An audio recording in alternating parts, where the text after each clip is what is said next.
Selamat pagi. Sekali lagi kita bersama berkumpul di tempat ibadah ini yang dimana Tuhan sudah sediakan untuk kita masing-masing. Itu adalah satu berkat untuk kita semua orang di sini ya. Sebelumnya kita mulai nyanyian. Marilah kita bangkit berdiri. Saya akan membacakan Mazmur pasal 111 ya. Pasal 111 ayat 1 sampai ayat yang ke-10. Oke, vamos lá. Marilah. Haleluya. Aku mau bersyukur kepada Tuhan dengan segenap hati. Dalam lingkungan orang-orang benar dan dalam jemaah. Besar perbuatan-perbuatan Tuhan, layak diselidiki oleh semua orang yang menyukainya. Agung dan bersemarak pekerjaannya, dan keadilannya tetap untuk selamanya. Perbuatan-perbuatannya yang ajaib dijadikannya peringatan. Tuhan ini pengasih dan penyayang. Diberikannya rejeki kepada orang-orang yang takut akan Dia. Ia ingat untuk selama-lamanya akan perjanjiannya. Kekuatan perbuatannya diberikannya kepada umatnya dengan memberikan kepada mereka milik pusaka bangsa-bangsa. Perbuatan tangannya ialah kebenaran dan keadilan, segala titahnya teguh, kokoh dan seterusnya dan selamanya. Dilakukan dalam kebenaran dan kejujuran. Dikirimnya kebebasan kepada umatnya. Diperintahkannya supaya perjanjiannya ini untuk selama-lamanya. Namanya kudus dan dahsyat. Permulaan hikmat adalah takut atas Tuhan. Semua orang yang melakukannya berkat budi yang baik, puji-pujian kepadanya tetap untuk selamanya. Amin. Hanya kita untuk mengerti apa yang tertulis di sini ya. Ini adalah satu kebajikan Allah dalam Mazmur pasal 111 ini. Pemazmur meninggikan Tuhan dengan sepenuh hati. Saya yakin kita semua orang pun berada di sini untuk meninggikan Tuhan. Amin. Ini terjadi setelah dia merenungkan perbuatan besar Tuhan Allah. Sungguh Tuhan kita besar dan karyanya itu luar biasa sekali. Selain itu Tuhan penuh belas kasihan. Dia tidak memperlakukan kita sesuai dengan kejahatan dan kekerasan hati kita. Sebaliknya, Dia mengajar dan membimbing kita di jalan kebenaran demi namanya sendiri. Amin. Oke, marilah kita berdoa, menyiapkan hati-hati kita masing-masing untuk menerima puji-pujian, membawa puji-pujian dan menerima khotbah yang Tuhan sudah siapkan. Bapa kami di surga, kami bersyukur, berterima kasih karena Engkau sungguh baik sekali ya Bapa, sehingga kami dapat berada di sini berkumpul dengan saudara-saudara seiman untuk menanjakan ya Bapa puji-pujian kepada Engkau ya Bapa, karena Engkau adalah satu-satunya Allah yang kami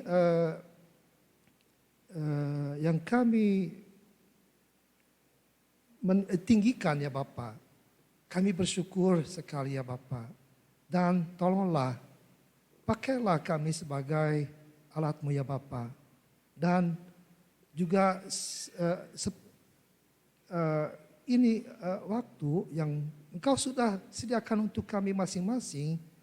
Pakailah ya Bapa Joyce yang sebentar juga akan membawakan firman-Mu ya Bapa, agar kami semua masing-masing dapat mengerti dan dapat berubah dalam pikiran dan juga dalam segala sesuatu perbuatan kami ya Bapa. Sekali lagi kami bersyukur dan berterima kasih atas nama Tuhan kami, Yesus Kristus. Amin. Amin. Kita memulai dengan puji-pujian kita. Biarkan kita serahkan hati kita dengan sukacita. Kita menghadap hadirat-Nya saat ini bersama-sama karena kita berkumpul kita karena anugerah Tuhan. Amin. Apakah ada sukacita di tempat ini?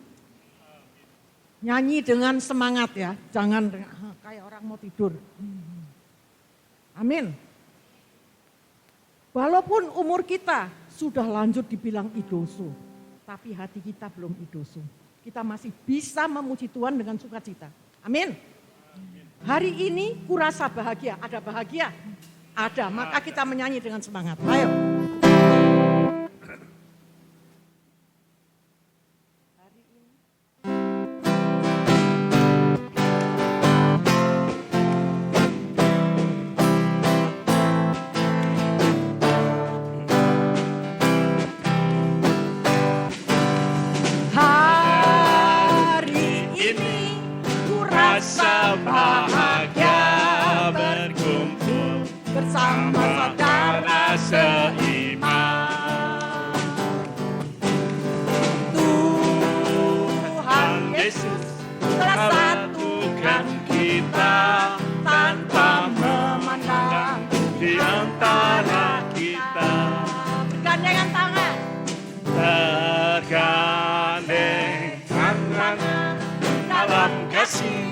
Dalam satu hati berjalan dalam terang kasih Tuhan.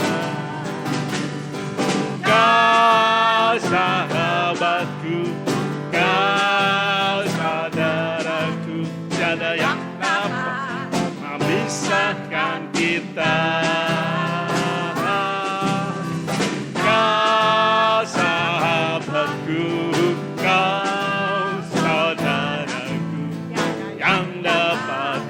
pisahkan kita. Hari ini ku rasa bahagia berkumpul bersama orang seiman. Tuhan Yesus telah satukan kita tanpa memandang antara kita, bergandengan tangan dalam kasih, dalam satu hati, berjalan dalam terang kasih Tuhan. Kau sahabatku, kau saudaraku, tiada yang dapat memisahkan kita.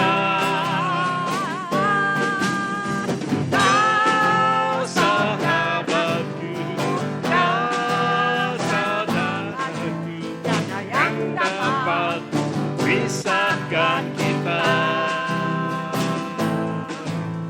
Tiada yang dapat memisahkan kita. Tiada yang dapat memisahkan kita. Katakan kepada saudaramu yang ada di sampingmu, engkau saudaraku, sahabatku, aku mengasihimu. Aku mengasihimu, aku mengasihimu. Saudaraku, engkau sahabatku.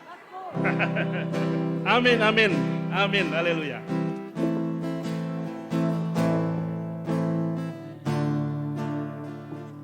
Kita hidup bukan selalu berwarna merah, bukan langit selalu biru, tetapi selalu ada pergolakan, bukan? Hidup kita ada tinggi dan turunnya, tetapi tidak usah takut, karena kita punya satu-satunya juru selamat yang sanggup menjadi penolong kita. Amin. Iman, pengharapan, dan kasih.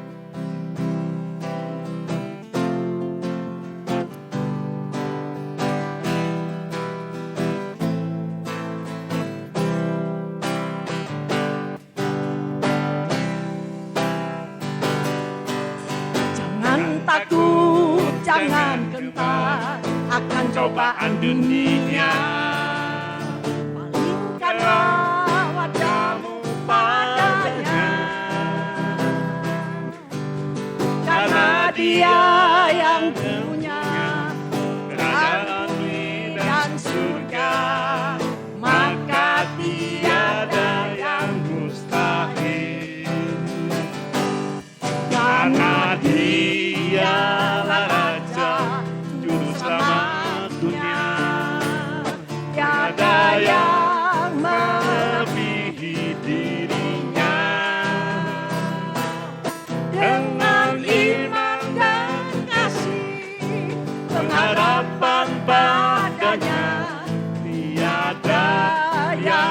mustahil baginya.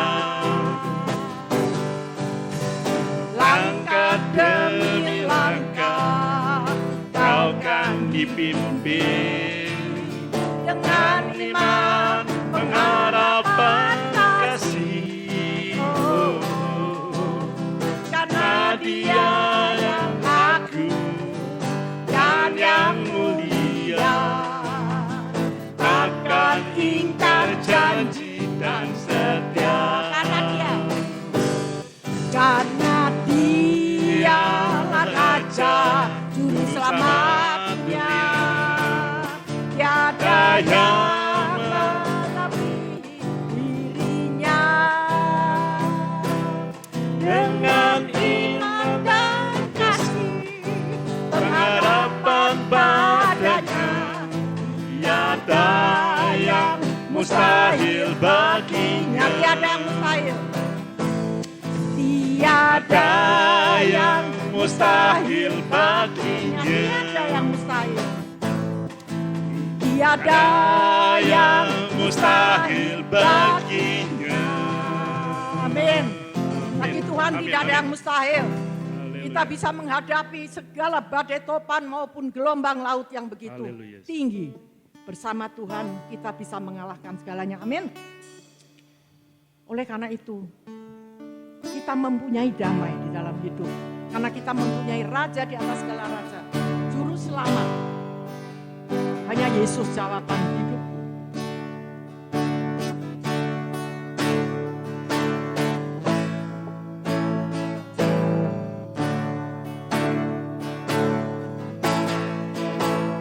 Kalau ku cari damai, hanya ku dapat datang Yesus. Kalau ku cari ketenangan, hanya ku temui di dalam Yesus. Tak satu pun dapat menolongku, tak seorang pun dapat menghiburku. Hanya Yesus jawaban hidup. Kalau ku cari damai, kalau ku cari damai, hanya ku dapat dalam Yesus.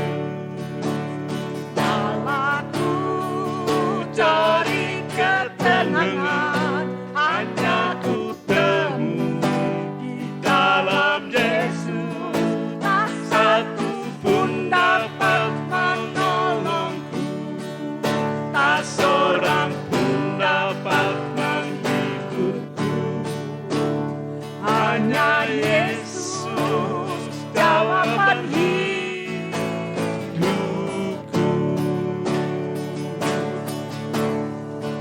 Bersama Dia hatiku damai, walau dalam lembah kegelapan. Bersama Dia hatiku tenang, walau hidup penuh tantangan. Tak seorang pun dapat menolongku, tak seorang pun dapat menghiburku. Hanya Yesus jawaban hidupku. Bersama Dia, bersama Dia hatiku damai, walau dalam lembah kekelaman.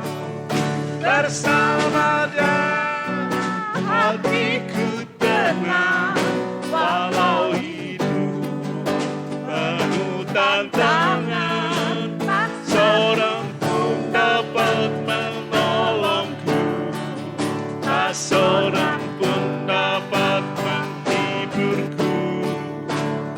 Hanya Yesus jawaban hidupku.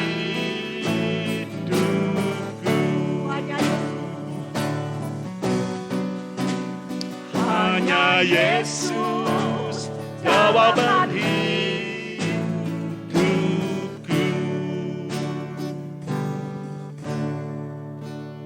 Ya, hanya Yesus jawaban hidup kita. Tidak perlu takut, tidak perlu gentar.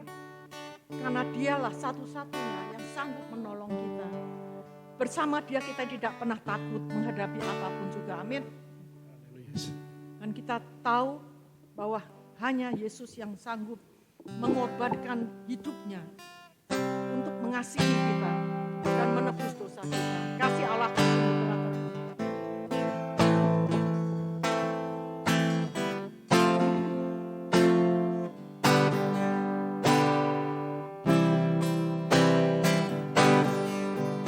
Kasih Allahku sungguh telah terbukti ketika Dia serahkan anaknya. Kasih Allah mau berkorban bagi kau dan aku. Tak ada kasih seperti kasih Allahku. Kasih Allahku sungguh telah terbukti ketika Dia serahkan anaknya. Kasih Allah mau berkorban bagi kau dan aku. Tak ada kasih seperti kasih-Mu. Bersyukur, bersyukur, bersyukurlah, bersyukur karena kasih setia-Mu. Ku sembah, ku sembah, ku sembah dan ku sembah selama hidupku. Ku sembah Kau Tuhan. Bersyukur, bersyukurlah. Bersyukur, bersyukur, bersyukurlah, bersyukur karena kasih setia-Mu. Ku sembah, ku sembah, ku sembah dan ku sembah selama hidupku. Ku sembah Kau Tuhan. Selama hidupku. Selama hidupku ku sembah Kau Tuhan. Selama hidupku. Selama hidupku ku sembah Kau Tuhan.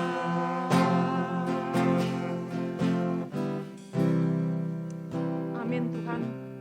Ini kami yang penuh dengan kelemahan, penuh dengan segala dosa-dosa kami. Ini umat-Mu hari ini datang bersama-sama dengan hati yang penuh sukacita karena anugerah-Mu begitu besar, mengumpulkan kami untuk bisa beribadah kepadamu, untuk bisa mendengarkan firman-Mu, untuk bisa memuji nama-Mu. Bapa, ampuni segala dosa-dosa dan kesalahan kami, dan penuhi kami dengan sukacita-Mu kembali, dengan penghiburan-Mu, dengan Roh Kudus-Mu, agar kami terus dikuduskan makin lama makin indah di mata-Mu ya Bapa. Tolonglah kami supaya kami terus bisa berjalan bersama-Mu dan makin peka untuk mendengarkan suara-Mu dan melakukan segala kehendak-Mu, sehingga nama-Mu boleh dipermuliakan di dalam hidup kami. Dalam nama Tuhan Yesus, amin. Ku ingin mendengar suara-Mu Tuhan.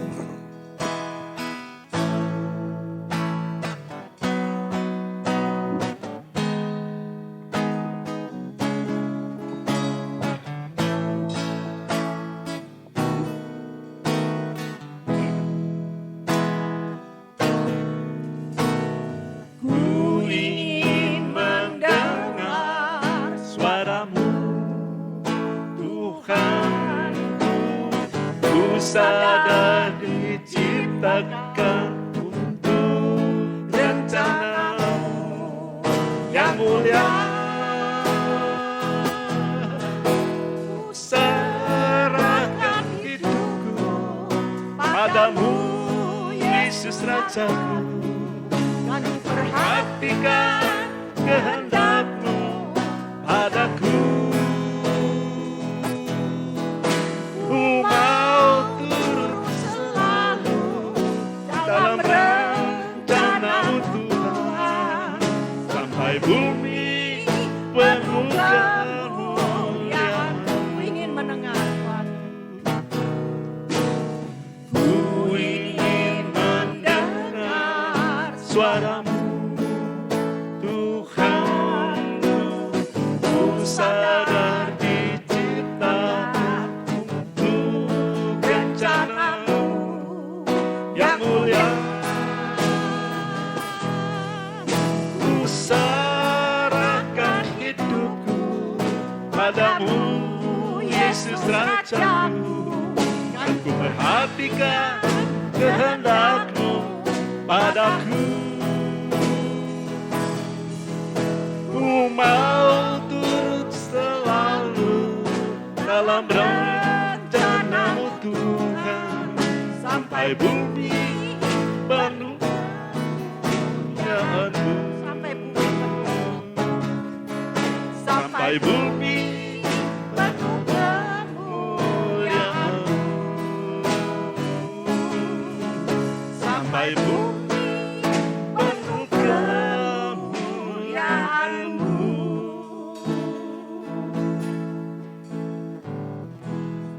Inilah doa kami ya Tuhan, kami ingin mendengar suara-Mu. Dan kami mau hidup menurut rencana-Mu dalam kehidupan kami. Bapa, kami bersyukur karena kami boleh dipersatukan di saat ini untuk memuji memuliakan nama-Mu. Dan saat ini Tuhan, kami mau mendengar sabda-Mu. Engkau mau berkati kami satu persatu. Kau mau berbicara bagi kami lewat hamba-Mu yang penuh dengan kelemahan dan keterbatasan. Supaya firman Tuhan yang disampaikan ini boleh berasal dari hati Tuhan dan masuk dalam hati kami masing-masing, ya Bapa. Sehingga kami boleh hidup di dalam rencana-Mu. Kami mau tetap setia sampai kemuliaan Tuhan dinyatakan. Terima kasih ya Tuhan, berfirmanlah bagi kami. Karena kami telah siap untuk mendengar apa kata firman Tuhan bagi kami di saat ini. Dalam nama Tuhan Yesus Kristus kami berdoa kepada Bapa di surga. Amin. Amin. Silakan duduk.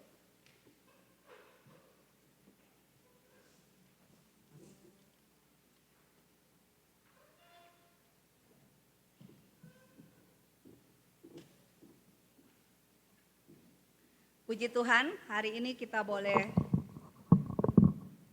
kembali diberikan kesempatan untuk belajar lagi tentang kehendak Tuhan dalam kehidupan kita. Kita akan melanjutkan pelajaran kita. Kita tahu bahwa kita sementara belajar dari kitab Kolose. Minggu yang lalu kita belajar dari 2 minggu yang lalu. Minggu yang lalu Kultudus Jovengski, Presbitur Biosinki Prigo yang berkhotbah minggu lalu. 2 minggu yang lalu kita telah belajar dari Kolose 1 ayat 1 sampai dengan ayat yang kedua. Dan hari ini kita akan melanjutkan ayat yang ketiga sampai dengan ayatnya yang ke-8. Kolose 1 ayat 3 sampai dengan ayatnya yang ke-8.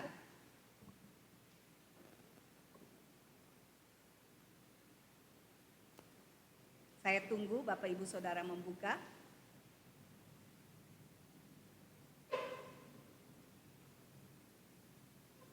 Kolose 1 ayat 3 sampai dengan ayatnya yang ke-8.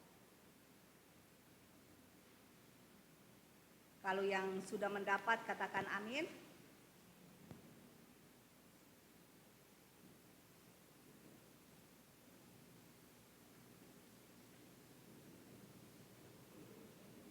Kolose 1, kita akan baca ayat yang ketiga sampai dengan ayat yang ke-8.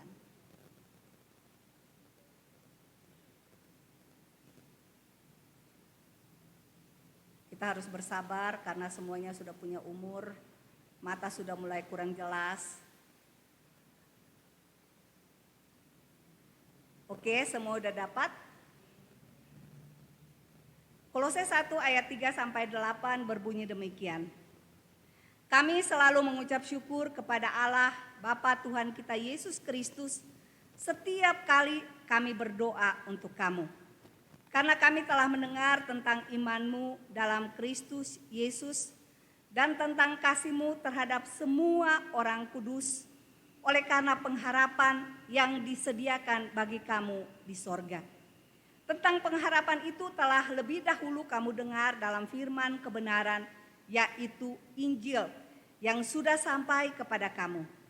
Injil itu berbuah dan berkembang di seluruh dunia.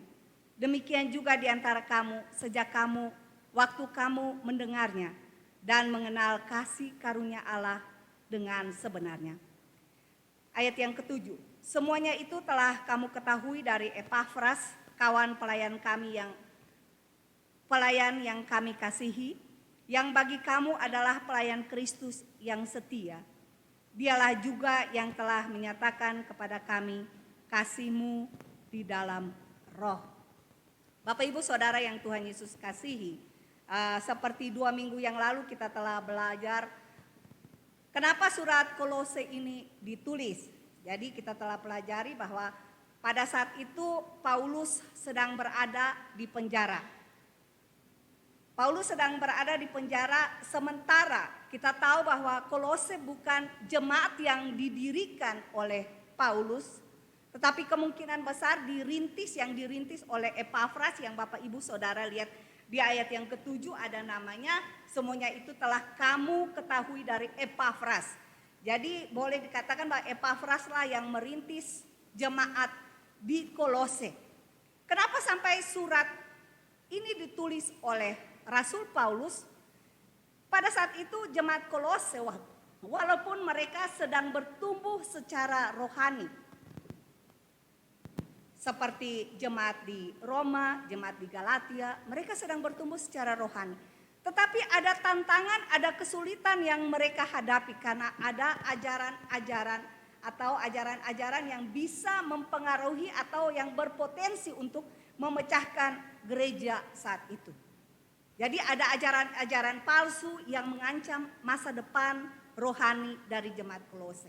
Sehingga Epafras sebagai hamba Tuhan yang setia seperti Paulus katakan pada ayat yang ke-7 tadi, dia merasa bertanggung jawab atas jemaat di Kolose yang kalau ada tantangan-tantangan dari luar atau ada ancaman-ancaman ajaran-ajaran dari luar yang bisa mempengaruhi pertumbuhan rohani mereka, maka Epafras merasa bertanggung jawab, dia pergi mengunjungi Paulus di Roma. Dalam perjalanan yang jauh, dia masih mau ke sana karena dia mencintai jemaat di Kolose. Nah Bapak Ibu Saudara, saya percaya bahwa saat itu Epafras pergi untuk mendapatkan Kolose hanya untuk mendapatkan atau meminta pendapat atau minta konselio daripada Paulus apa yang harus dia lakukan. Akhirnya surat ini ditulis oleh Paulus kepada jemaat di Kolose. Ayat yang ketiga dikatakan begini.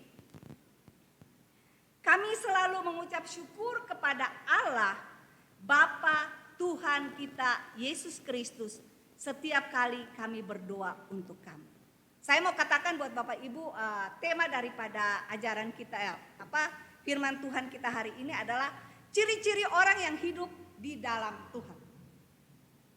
Ciri-ciri orang yang hidup di dalam Tuhan. Pada pas ayat yang ketiga kita lihat di sini pada saat Paulus mendengar tentang kondisi daripada jemaat di Kolose, dia katakan dan dia menulis surat kepada jemaat di Kolose setelah dia memberikan salam pada ayat yang pertama dan yang kedua, dan pada ayat yang ketiga dia katakan, kami selalu mengucap syukur. Kami di sini adalah Paulus dan Timotius. Oke, itu ayat yang pertama kita udah lihat. Selalu mengucap syukur kepada Allah Bapa Tuhan kita Yesus Kristus setiap kali kami berdoa untuk kamu.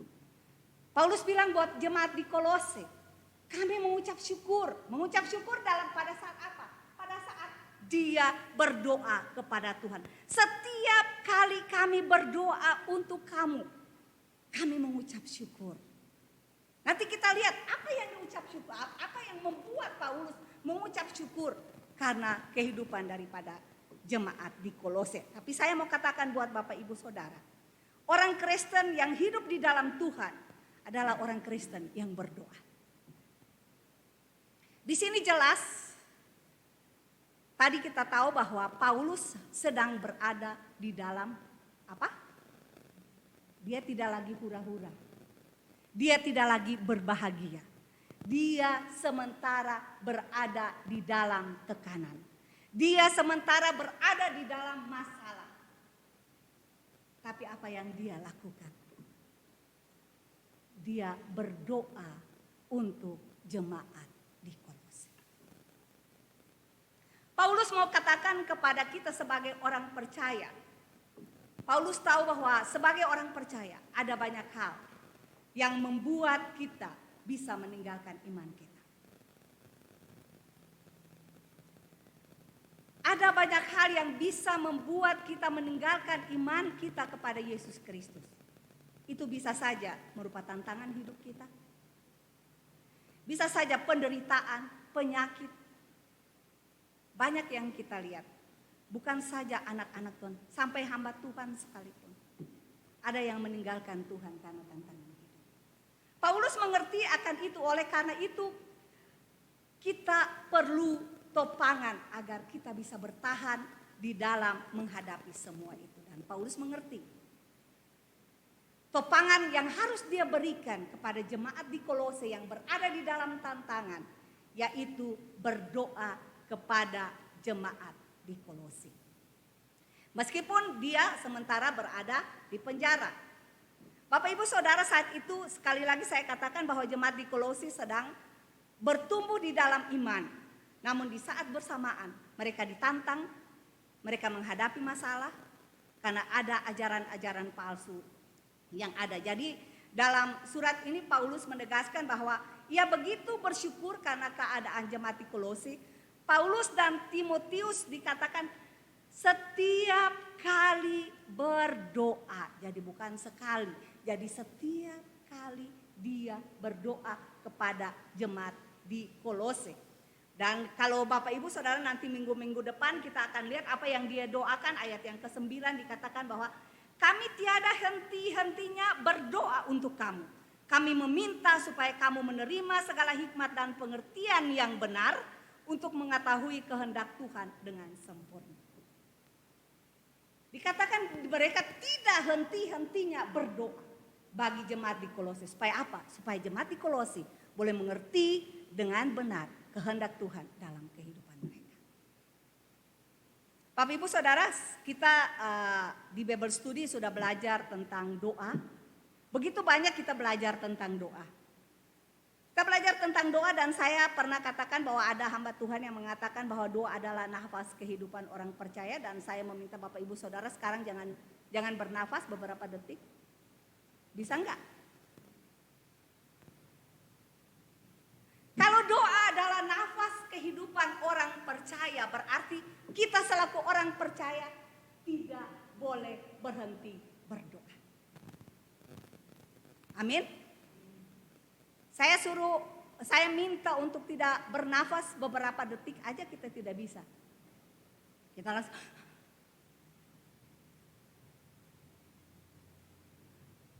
Jadi sekali lagi saya katakan, doa adalah nafas kehidupan orang percaya. Berarti doa harus menjadi ciri khas kita selaku anak-anak Tuhan. Melalui doa Allah bisa bekerja secara ajaib. Paulus memberikan sebuah perspektif mengenai doa menurut Paulus. Kita lihat di sini. Kembali saya mau mengajak kita untuk melihat Paulus sedang berada di penjara. Dia berada dalam masa penderitaan. Tapi dia masih mengingat orang lain. Untuk itu Paulus punya perspektif tentang doa. Doa bukan sekedar untuk kepentingan diri sendiri. Paulus menunjukkan kepada kita bahwa mendoakan orang lain juga harus mendapatkan porsi yang besar dalam doa pribadi kita.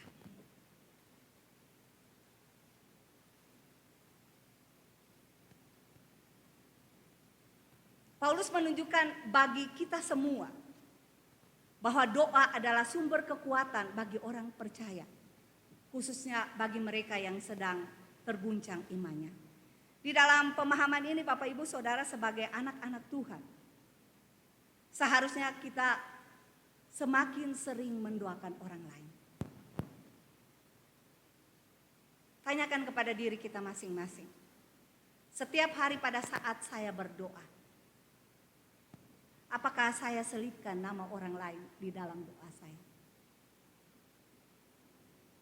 Ataukah di dalam doa saya hanya berdoa, Tuhan tolong berkati saya, tolong berkati keluarga saya, tolong berkati toko saya, tolong berkati anak cicit saya.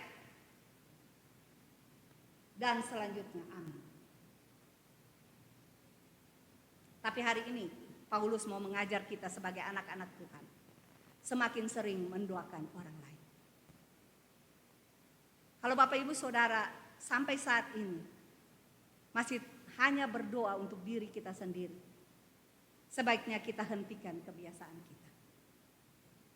Mari kita doakan orang-orang yang memerlukan doa kita. Kita lebih sering menyediakan waktu untuk mendoakan gereja kita.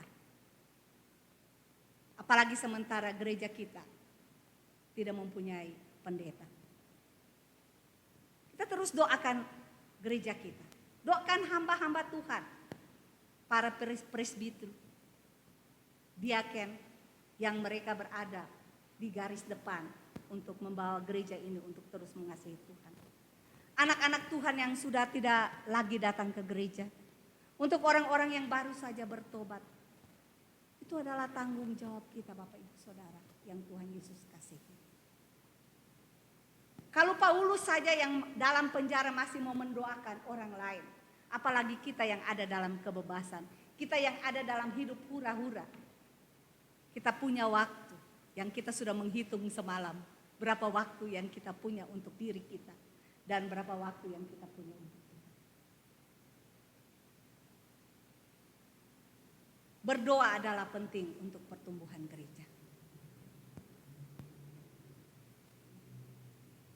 Gereja bisa maju karena ada doa. Jadi sering-seringlah berdoa. Tapi jangan berdoa hanya untuk diri sendiri. Doakanlah juga orang lain.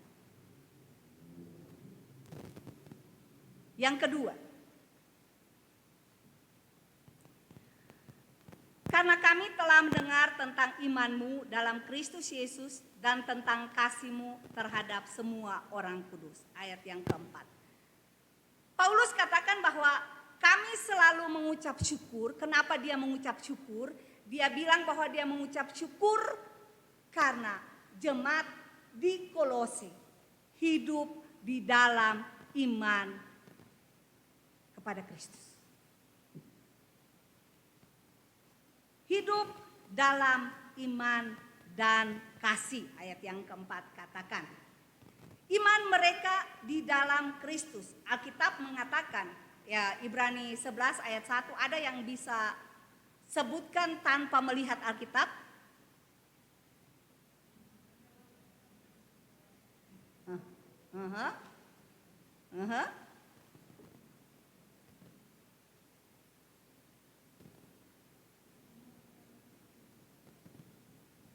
Buka Ibrani 11 ayat 1.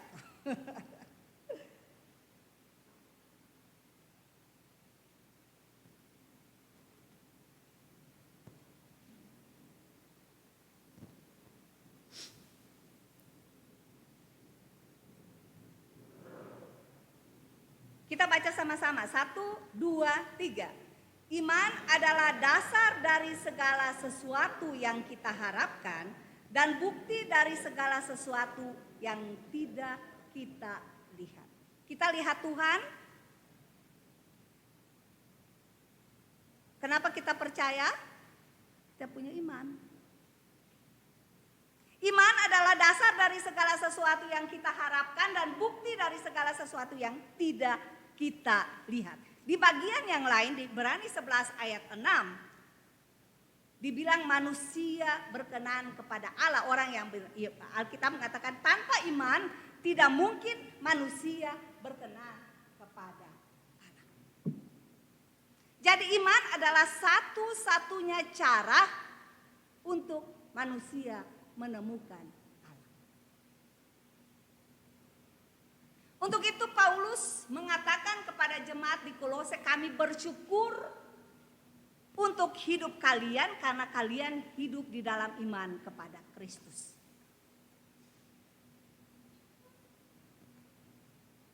Buka Galatia 3 ayat 11 apa yang dikatakan di situ? Galatia 3 ayat 11.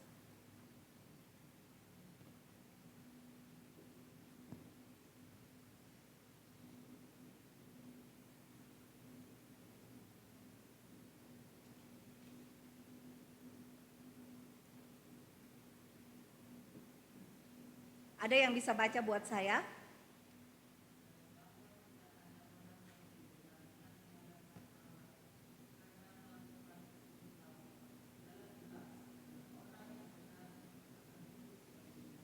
Bagian yang terakhir sekali lagi dibaca.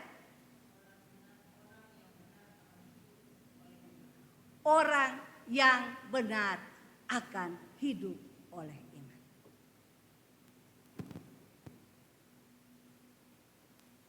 Iman yang dimaksudkan Paulus di sini bukan sekedar percaya. Tetapi di dalamnya terdapat unsur keteguhan, terdapat unsur kesetiaan.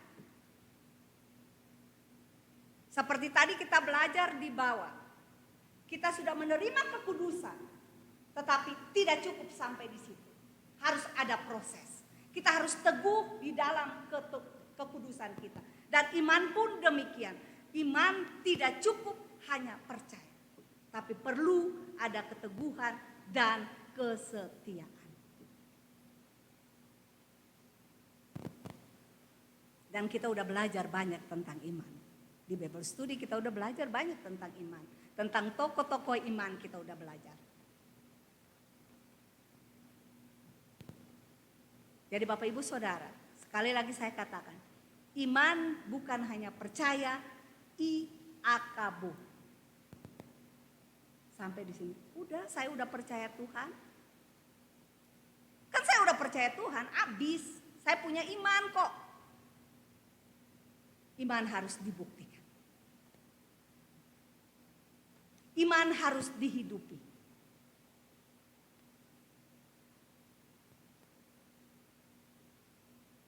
Biasanya iman bisa dibuktikan pada saat datang tantangan. Pada saat datang problema, di situ iman kita dibuktikan.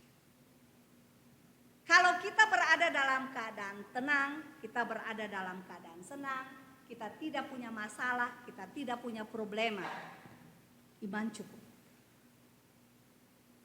Tapi iman kita bisa dibuktikan pada saat tantangan hidup datang. Orang yang memiliki iman di dalam Tuhan akan tetap percaya, walaupun apa yang terlihat tidak sesuai dengan kenyataan. Sekali lagi saya katakan, orang yang memiliki iman di dalam Tuhan akan tetap percaya walaupun apa yang terlihat tidak sesuai dengan kenyataan. Dan orang yang memiliki iman kepada Allah tetap percaya meskipun keadaan sekitarnya tidak lagi memiliki harapan. Kalau kita lihat sekeliling kita sudah tidak punya harapan lagi. Di situ kita harus buktikan iman kita. Itu adalah orang-orang yang hidup di dalam iman. Orang yang layak di hadapan Tuhan, orang yang hidup di dalam Tuhan adalah orang-orang yang tetap beriman walaupun ada tantangan, hidup yang harus dihadapi, dia tetap setia kepada Tuhan. Untuk itu saya katakan, iman kita bisa dibuktikan pada saat tantangan hidup datang. Dan saya percaya jemaat Kolose pun sudah membuktikan itu. Walaupun dalam tantangan mereka tetap setia kepada Tuhan. Kalau saat ini kita tidak punya masalah, mungkin kita bisa bilang, saya punya iman, tuh be. Tapi kalau punya masalah, di situ iman kita bisa dibuktikan. Amin. Yang berikut, karena mereka punya iman kepada Tuhan. Firman Tuhan di dalam Yakobus 2 ayat 17 mengatakan iman tanpa perbuatan adalah mati. Iman tanpa perbuatan adalah mati. Dan jemaat di Kolose telah membuktikan iman mereka sesuai dengan firman Tuhan yang menyatakan bahwa iman mereka adalah iman yang hidup. Bukan iman yang mati. Karena apa? Karena mereka buktikan itu lewat perbuatan. Dikatakan bahwa karena kami telah mendengar tentang imanmu dalam Kristus Yesus dan tentang kasihmu terhadap semua orang kudus. Bukti dari iman mereka adalah mengasihi, hidup di dalam kasih. Nah Bapak Ibu Saudara yang Tuhan Yesus kasihi, ciri-ciri orang yang hidup di dalam Tuhan yaitu hidup dalam doa, hidup di dalam iman walaupun tantangan dan kesulitan datang. Dan yang ketiga, iman kita harus dibuktikan, yaitu hidup di dalam kasih. Hidup di dalam kasih adalah perintah Tuhan. Dan setiap kita tahu sesuai dengan Matius 22 ayat 37 dan sampai 39 mengatakan, kasihilah Tuhan Allahmu dengan segenap hatimu, dan kasihilah sesamamu manusia seperti dirimu sendiri. Untuk itu kasih harus menjadi ciri orang-orang yang beriman. Kalau Bapak Ibu Saudara dan saya tidak mengasihi, berarti kita bukan anak-anak Tuhan. Karena di dalam Efesus 5 ayat 2 kita buka.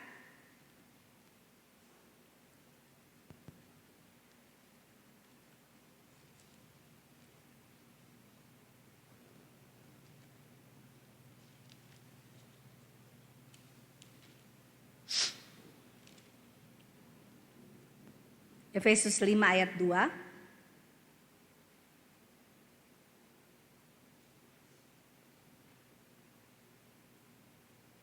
Cak, tolong baca Cak.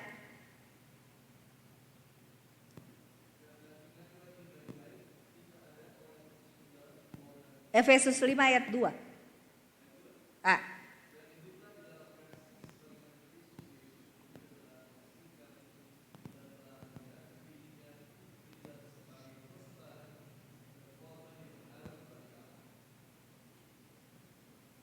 Bapak Ibu Saudara yang Tuhan Yesus kasihi, dikatakan hiduplah di dalam kasih sebagaimana siapa?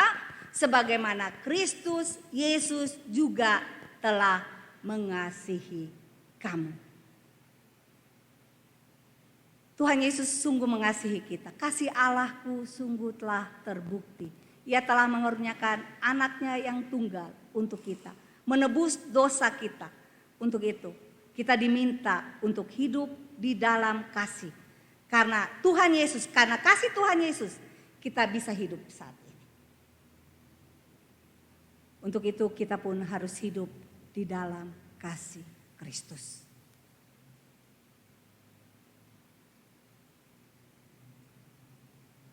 Bagaimana kita tahu bahwa kita hidup di dalam kasih? Orang-orang yang hidup di dalam kasih, seperti 1 Korintus 13 ayat 4 sampai 8 mengatakan, kasih itu sabar. Kasih itu murah hati. Kasih itu tidak cemburu. Kasih itu tidak memegahkan diri. Kalau Bapak, Ibu, Saudara dan saya mengasihi, kalau Bapak, Ibu, Saudara dan saya punya kasih,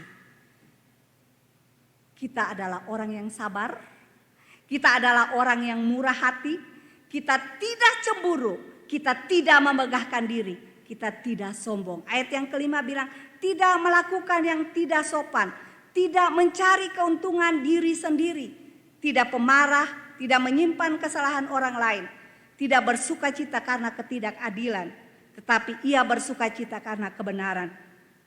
Ia menutupi segala sesuatu, percaya segala sesuatu, mengharapkan segala sesuatu, sabar menanggung segala sesuatu. Itulah kasih. Itu adalah ciri-ciri orang yang hidup di dalam kasih. Kalau Bapak Ibu Saudara dan saya mengatakan saya hidup di dalam kasih, dikatakan kasih itu sabar, kasih itu murah hati, kasih itu tidak memegahkan diri. Kalau berlawanan dengan itu, berarti kita belum hidup di dalam kasih.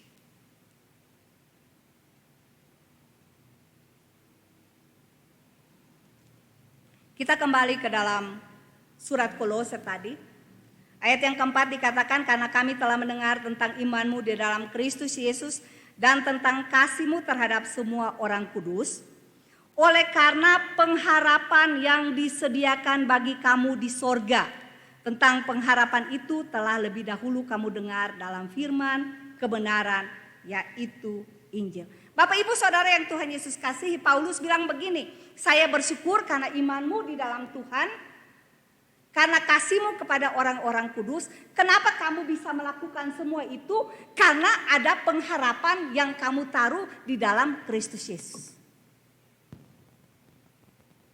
Pengharapan yang akan datang. Oleh pengharapan mereka kepada apa yang telah disediakan bagi mereka, maka mereka tetap beriman kepada Tuhan. Dan mereka melakukan kasih mereka kepada sesama. Bapak Ibu Saudara, iman seseorang akan teguh jika didasarkan pada pengharapan. Kalau Bapak Ibu Saudara dan saya tidak punya pengharapan kepada Tuhan, iman kita akan goyah. Karena pada saat tantangan datang, kita langsung jatuh. Karena tidak punya pengharapan kepada Tuhan. Iman seseorang akan teguh didasarkan pada pengharapan yang benar. Untuk itu saya mau tanyakan kepada Bapak Ibu Saudara, di mana kita taruh pengharapan kita? Di mana Bapak Ibu Saudara dan saya menaruh pengharapan kita? Pengharapan kita kepada anak-anak kita? Pengharapan kita kepada toko kita? Pengharapan kita kepada dunia ini? Kalau kita menaruh pengharapan kita kepada tempat yang benar, maka kehidupan rohani kita akan tetap kokoh dan berdampak bagi orang lain. Iman kita akan tetap teguh dan kasih kita akan dirasakan oleh sesama kita. Tanpa iman yang sejati kepada Kristus, segala pengharapan kita akan menjadi kosong, menjadi harapan yang kosong. Sedangkan tanpa pengharapan, maka kasih yang sejati tidak dapat kita pancarkan melalui hidup kita. Sekali lagi saya katakan, tanpa iman yang sejati kepada Kristus, segala pengharapan kita akan menjadi harapan yang kosong, yang tidak berdasar. Sedangkan tanpa pengharapan yang sejati, maka kasih yang sejati tidak dapat kita pancarkan melalui hidup kita. Untuk itu saya mau katakan bahwa iman, kasih, dan pengharapan adalah 3 pilar yang dapat menopang kehidupan kita selaku anak-anak Tuhan.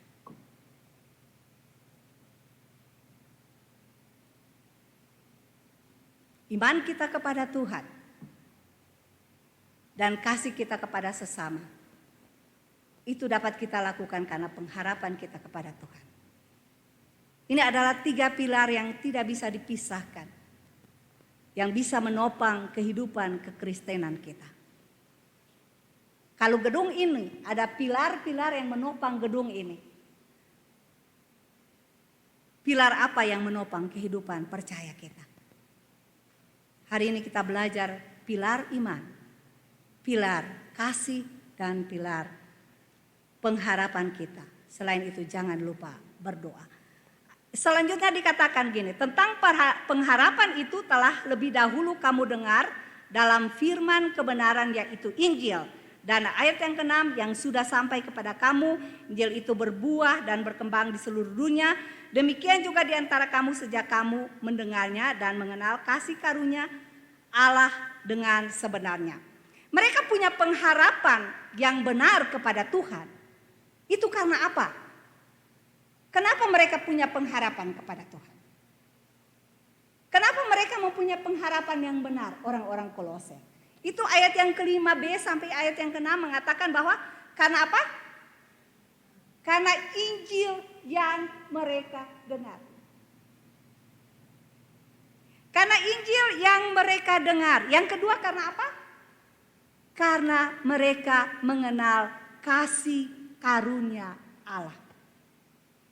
Karena Injil dan karena kasih karunia Allah, mereka punya pengharapan kepada Tuhan.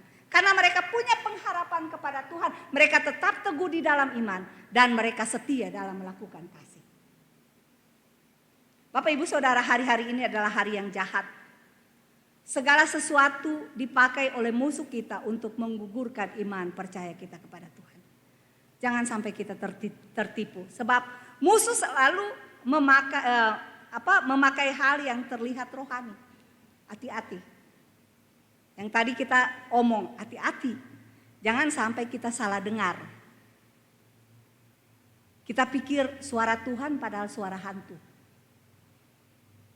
Hati-hati karena musuh bisa datang dengan bertopeng rohani.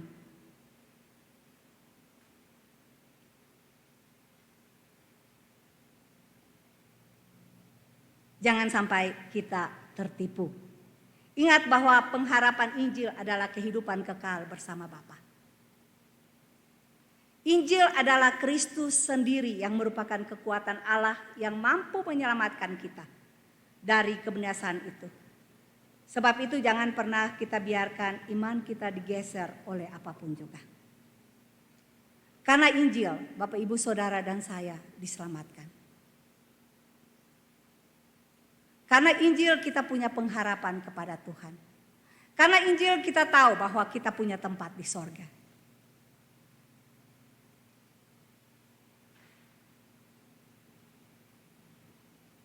Pegang teguh, tetap setia kepada Tuhan. Tetap teguh di dalam iman kita. Yang kedua, karena jemaat Kolose mendengar tentang kasih karunia Allah. Bapak Ibu Saudara, jemaat Kolose tidak hanya mendengar, tapi mereka memahami akan kasih karunia Allah. Mereka menghayati akan kasih karunia Allah di mana telah mengutus anaknya yang tunggal untuk menebus dosa kita. Yang mestinya kita mati di dalam dosa. Kita boleh hidup kekal karena kasih karunia Allah. Jadi kalau Bapak Ibu Saudara dan saya percaya akan Injil Tuhan dan mengerti akan kasih karunia Allah kepada kita, kita akan terus hidup di dalam iman kita. Kita akan tetap berbuah di dalam perbuatan kita. Dan kita terus menaruh pengharapan kita kepada hidup yang kekal. Kiranya Tuhan Yesus memberkati kita.